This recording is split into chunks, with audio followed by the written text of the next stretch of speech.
नमस्कार, जय श्री राधे। मैं हूं करिश्मा कौशिक और आप सभी दर्शकों का एस्ट्रो तक चैनल पे बहुत बहुत स्वागत है। एस्ट्रो तक को देख सकते हैं तक ऐप से, तो अपने मोबाइल में गूगल प्ले स्टोर पे जा करके तक ऐप डाउनलोड कर लें। आज हम बात करेंगे शारदीय नवरात्रे 2020 की। हर वर्ष ऐसा होता है कि पितृपक्ष समाप्ति के तुरंत बाद ही शारदीय नवरात्रे आरंभ हो जाते हैं, मगर इस वर्ष ऐसा नहीं हो पाया क्योंकि पितृपक्ष समाप्ति के अगले दिन से ही आरंभ हो गया था अधिक मास। और अधिक मास जो है 16 अक्टूबर 2020 को समाप्त हो जाएगा। तो पितृपक्ष के ठीक एक महीने बाद इस वर्ष जो है शारदीय नवरात्रे आरंभ हो रहे हैं 17 अक्टूबर 2020 से। दिन होगा शनिवार। अब देखा जाए तो शास्त्रों के अनुसार जो माँ दुर्गा होती हैं, इनका वाहन जो है सिंह है, यानी शेर है। अब नवरात्रों में ऐसा कहा जाता है कि माँ दुर्गा जो है वो धरती पर भ्रमण करती हैं, इसीलिए हम घट स्थापना भी करते हैं। और साथ ही साथ हम कहते हैं माता के दिन चल रहे हैं तो माता का आगमन करना है, माता का स्वागत करना है, इसलिए माँ के 9 स्वरूपों की पूजा भी करते हैं।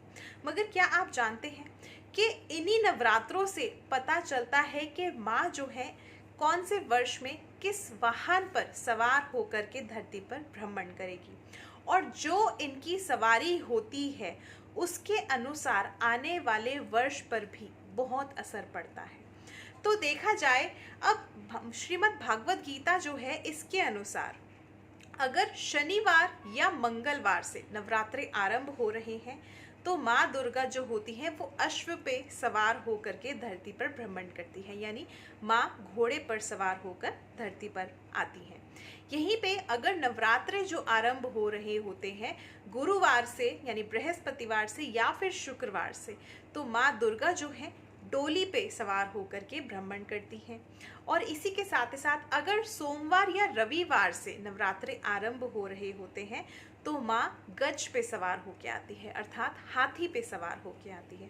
और यहीं पे अगर हम बात करें बुधवार की, तो माँ दुर्गा जो होती है नाव पर सवार होकर के आती हैं।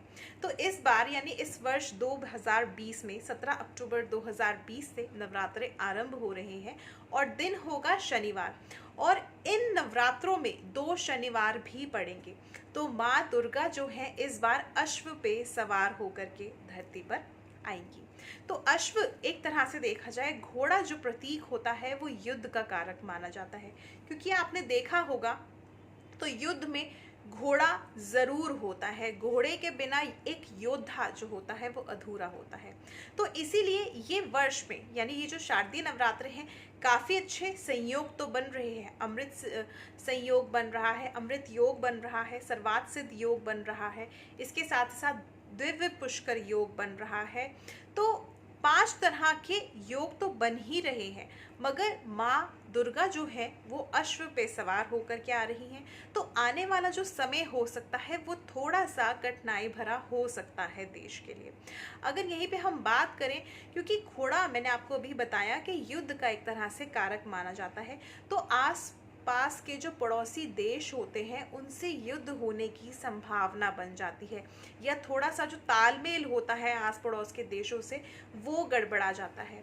अगर हम किसानों की बात करें यानी अगर हम कृषि की बात करें तो कहीं ना कहीं इस पर भी इसका प्रभाव आपको आने वाले समय में देखने को मिल सकता है।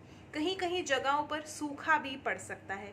और इसके साथ साथ अगर हम बात करें अपने देश में यानी जो हमारा राजनीतिक क्षेत्र है इस पर भी आपको काफ़ी हद तक इसका प्रभाव देखने को मिलेगा। थोड़ा सा राजनीति का क्षेत्र भी गड़बड़ा सकता है। और दूसरी चीज़, आपसी लड़ाई झगड़ों की खबरें आपको इस समय पर बहुत ज़्यादा आ सकती हैं।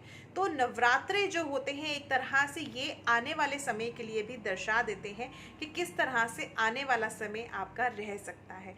और भी ऐसे ही विषय लेकर के आऊँगी मैं नवरात्रों से संबंधित, क्योंकि हर एक नवरात्रों में जो 9 स्वरूपों की पूजा होती है माँ दुर्गा की, तो वो भी किसी न किसी ग्रह से संबंधित होती है। तो ऐसे ही और भी विषय लेकर के आऊँगी मैं नवरात्रों से संबंधित। मुझे दीजिए इजाज़त। देखते रहिए एस्ट्रो तक ऐप डाउनलोड करके, यूट्यूब पे बेल आइकन प्रेस करके, फेसबुक पे लाइक कमेंट शेयर करके। नमस्कार, जय श्री राधे।